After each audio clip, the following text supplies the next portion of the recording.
Microsoft ওয়ার্ডে খুব সহজেই বিভিন্ন ধরনের যে ড্যাশগুলো আমরা ইউজ করি অনেক সময় লেখার মধ্যে আন্ডারলাইন অথবা আহ, আমরা কোনো একটা রেখা আঁকাই, তাই না? পুরো পেজ জুড়েই থাকে। যেমন ধরেন আমি এটা আঁকালাম, এটা দিলাম, পুরোটা একটা হয়ে গেল।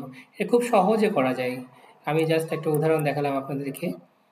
তো এখানে কয়েকটা রকমের ড্যাশগুলো দেওয়া যায়। যেমন ধরেন আমরা যদি এইটা আঁকাই, ৩টা ড্যাশ দিলাম, এরপরে যদি এন্টার দিই অটোমেটিক কিন্তু দেখেন ড্যাশটা পুরো পাতা জুড়েই হয়ে গেছে। পুরো লাইনটাই কিন্তু ড্যাশ হয়ে যাবে।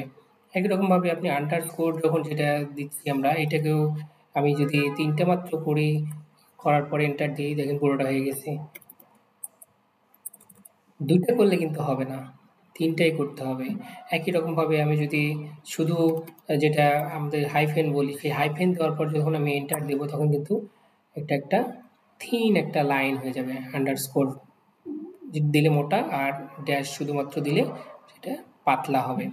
আবার স্টার দিলে দেখেন কি হবে, স্টার দিলে বুলেট পয়েন্টের মতো ডট ডট ডট হবে আর কি। তো স্টারও আমি ৩টে দিলাম, এন্টার দিলাম।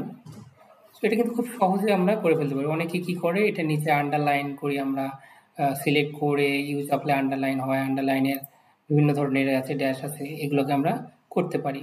বাট এটা কিন্তু এখানে না গিয়ে শর্টকাটে কিন্তু আরো সহজে করা যায়।